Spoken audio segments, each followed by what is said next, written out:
The emperor declared that if I bore him a son, I would be granted a prestigious title. So, I conceived 4 children in quick succession. To my surprise, I became pregnant again shortly after securing my position as empress. The emperor's heart fluttered, and he said, his voice doting, "I believe the empress should bear a princess now." I gazed at my reflection, realizing I had been reborn. How wonderful. In my previous life, my childhood sweetheart and fiancé betrayed me before our wedding, marrying the grand princess's daughter instead. I ended my life wearing my wedding gown. My soul then lingered for 2 decades. Only then did I discover that my sweetheart had broken off our engagement because he had overheard by chance that the emperor had no heirs and intended to choose the grand princess's son as his successor. Now, I had returned to the day of the broken engagement. My non-existent self had to enter the palace. I had to enter the palace and bear a son. I must change the emperor's fate of being childless and shatter the daydreams of that scoundrel and that wretched woman. With this thought, I touched up my rouge and walked towards the door. I immediately interrupted Mrs. Scott. "I agree to annul the engagement, but I have conditions. Does your Scott family dare to accept?" Mrs. Scott was stunned by my sudden interjection. She probably expected me to be hiding in my room, heartbroken, but she quickly recovered and asked tentatively, "What are your demands, Alice?" I showed no fear. "The annulment is possible, but your Scott family must post notices all over the capital stating that the Grand Princess favored your family, and Scott Miller wished to marry her daughter, thus actively breaking off the engagement with my Flowers family. Don't even think about using your connection with the Grand Princess to gain power and then suppress my Flowers family, forcing my father to retire at the age of 45. And his siblings? They were all forced to leave the capital with their families, abandoning their childhood aspirations, because the Scots turned against us. I am determined to ruin the Scott family's reputation." I ignored their strange looks and continued, facing Mrs. Scott. "If the Scott family doesn't know how to write the annulment notice, my Flowers family can do it for you." As I spoke, I finally moved, walking towards an empty seat. After sitting down, I looked at Mrs. Scott across from me and added, "If Mrs. Scott cannot decide, you may go home and discuss it with your family. However, if my Flowers family doesn't see the notice within 3 days, we will take matters into our own hands." My words completely blocked the Scott family's retreat. Her mind was now filled with my demand. What would the Scott family do? If they didn't act, the Flowers family would. Just imagining it, she knew their family's reputation would be ruined. The world wouldn't care if the Grand Princess truly favored their family and insisted on marrying her daughter to Scott Miller. In the eyes of the public, the Scott family was already in the wrong for annulling an engagement a month before the wedding to marry someone else. I need to go home and discuss this.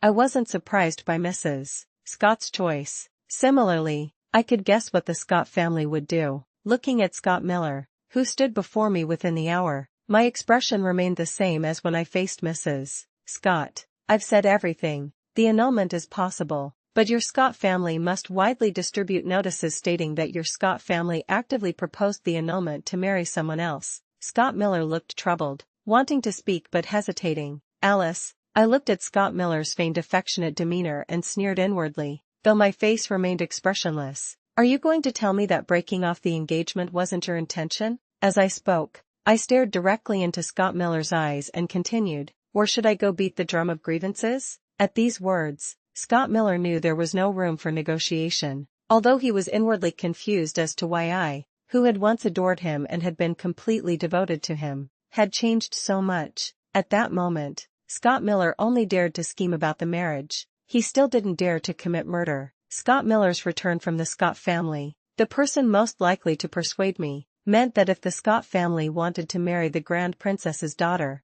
they could only follow my demands. Otherwise, if the Flowers family caused a scene on their wedding day and displeased the Grand Princess, the entire Scott family would likely face misfortune. It was only after Mr. Scott, who shared a professional friendship with my father, intervened that the notices, originally intended to be posted all over the capital, were limited to their Southside district. Furthermore, the betrothal gifts the Scott family had given back then were all considered my dowry. From then on, the Flowers and Scott families would no longer have any contact. That really let the Scott family off easy. My second brother, Henry Flowers, said indignantly, then looked at me, "Sister, don't be sad. Your second brother will find you a husband 1,000 times better than Scott Miller." As Henry Flowers finished speaking, my father began to scold him. "Where will you find a husband 1,000 times better than Scott Miller?" I smiled slightly, looking towards the direction of the palace. "The emperor is holding another selection for consorts." At my words, even my mother, who usually doted on me the most, immediately widened her eyes and looked at me in disbelief.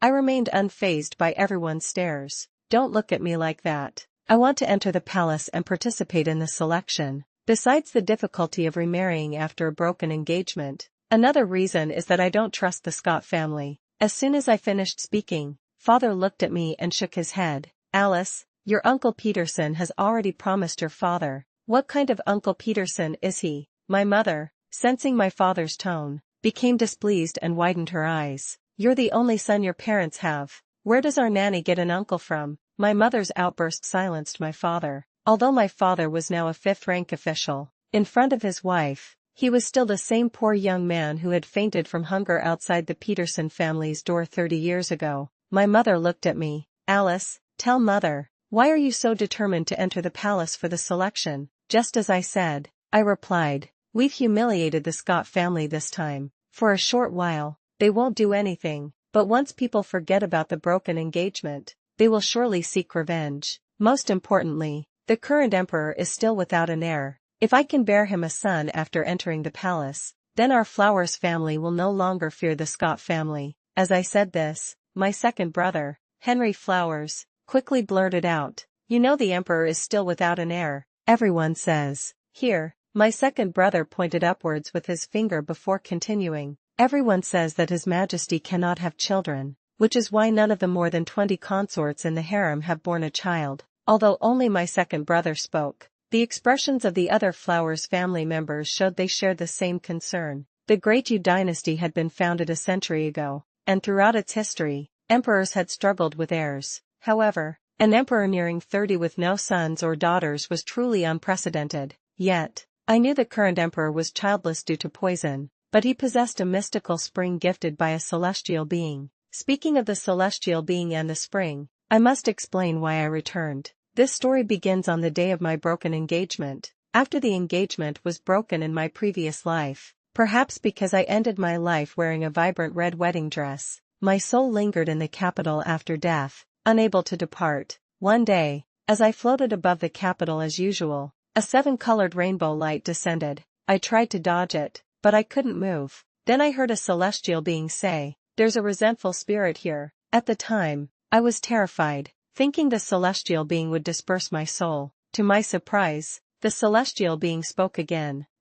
Since you have an unfinished karma with me, I shall send you back. I'll also give you a life-saving spiritual spring. Remember, do not kill innocent people indiscriminately." After the celestial being finished speaking, my soul was immediately enveloped by a 7-colored rainbow light. 1 second, a 7-colored flower appeared in my mind. The next, it flew out. When I opened my eyes again, I was lying in my boudoir, on the eve of my 16th birthday, before the engagement was broken. As soon as I confirmed I had returned, I used the method left by the celestial being in my mind to draw the spiritual spring. The spiritual spring was formed from the pistil of a 7-colored flower, 1 drop a day, with 7 drops of different colors, each with slightly different effects. Besides the spiritual spring that could detoxify all poisons, there were also those for conditioning the body, brightening the skin, and more. To store them, I needed to draw the spiritual spring from the pistil and let it soak into the flower petals.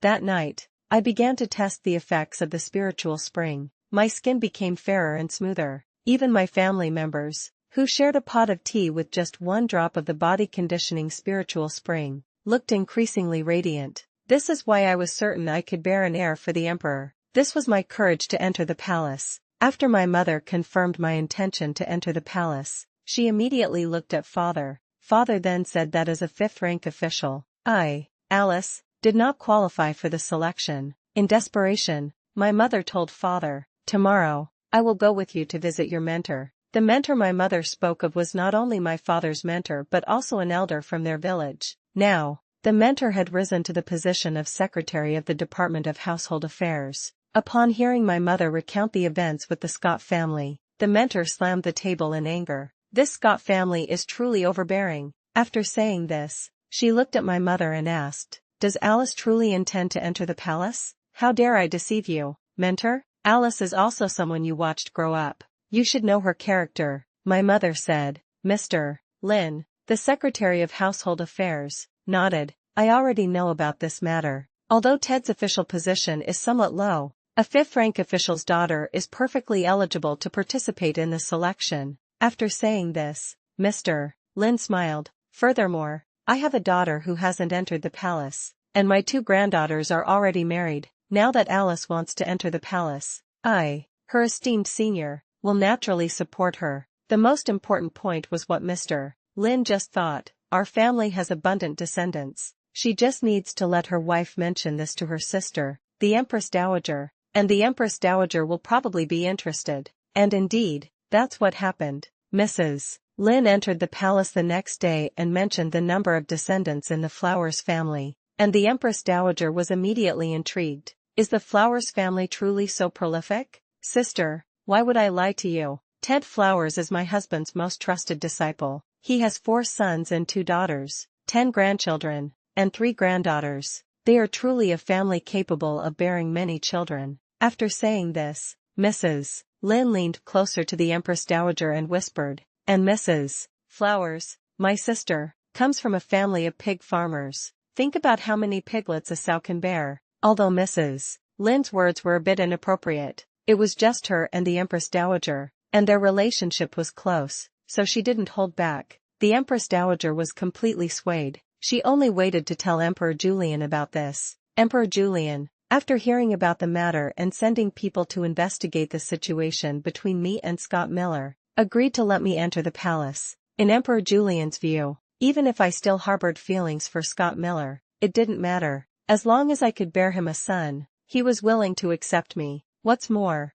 though Scott Miller and I had grown up together, I was still a virgin and quite attractive. With Emperor Julian, eager for a son, agreeing, my entry into the palace selection proceeded exceptionally smoothly. Within days, my name appeared on the already finalized list of candidates for the selection. This was followed by the intense selection process and the eventual bestowing of titles upon several beautiful candidates, all chosen for their potential to bear children. "Alice, you will enter the palace the day after tomorrow. Do you have anything you wish to do now?" Looking at Mr. Lin, who had come to deliver the imperial decree, my eyes welled up slightly. I personally poured a cup of tea, adding a drop of the spiritual spring to it. Before looking at Mr. Lin, "I have no other requests, only that you, Mr. Lin, worry less and take better care of your health. Only if you maintain your health will I feel at ease in the palace." Hearing my words, Mr. Lin was immediately moved. It's always the young ladies who are the most thoughtful. "Alice, don't worry, your senior will certainly take care of himself."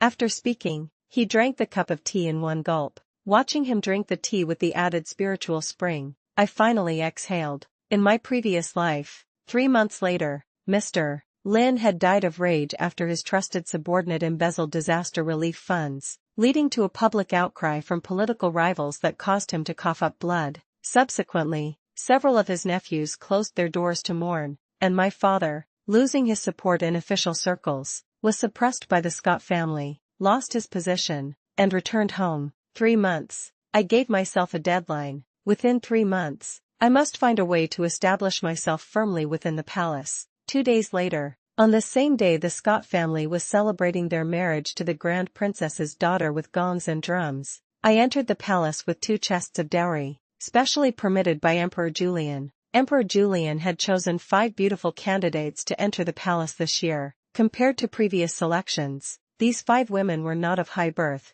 but they shared a common trait: their biological mothers were very fertile, and they themselves possessed the appearance and physique indicative of fertility. Although my background was the humblest, my mother, Mrs. Peterson, was the most fertile of all the candidates' mothers. Coupled with my connection to Secretary Lin, my assigned rank was not low. I was bestowed the title of concubine and resided in the side hall of Sparrow Spirit Palace. It wasn't that my rank was insufficient for the main hall, but because Sparrow Spirit Palace already housed a concubine who had risen from a lower rank. Emperor Julian had only granted her the title but hadn't yet arranged for her to reside in the main hall. Consequently, She had been living in the left side hall for the past 2 years, so I could only reside in the right side hall today. I brought Lily with me to the palace, but before I even entered, Mr. Lin told me that he had arranged for another maid to take care of me. Greetings, Your Grace, I am Autumn. Unlike Lily, Autumn, who was already 20 years old, had no intention of leaving the palace. She had already signed herself over as a permanent servant.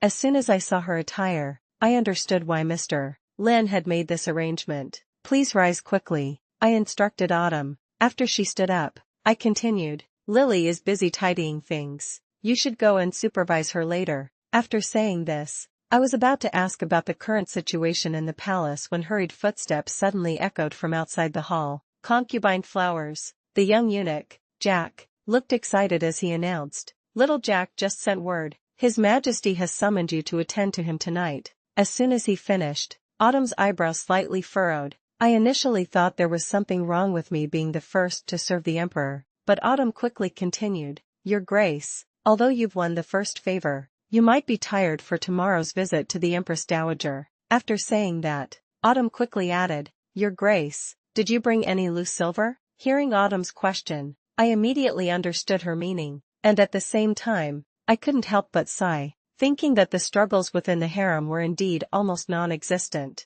Just then, Lily, hearing the commotion, emerged from the inner room with a purse full of loose silver. After Lily handed Jack a reward, I looked at Autumn and asked, Autumn, you just mentioned tomorrow's visit to the Empress Dowager? Autumn nodded, then patiently and meticulously explained, Your Grace should know the rules set by our dynasty's founding ancestor. No empress is to be appointed in the harem. Whoever first bears the emperor's eldest son, and if that eldest son is healthy and reaches the age of 3, then his birth mother can be appointed empress. I am aware of this, but what does this have to do with visiting the Empress Dowager tomorrow? I asked. Autumn, seeing my confusion, continued to explain carefully. Through Autumn's explanation, I learned that the day after each selection, the Empress Dowager would gather all the new consorts, encourage them, and promise promotions to whoever first bore a prince. In addition, the Empress Dowager would also give instructions. However, the Empress Dowager is benevolent, so Your Grace need not worry. After Autumn finished speaking, she saw Lily enter and quickly said to her,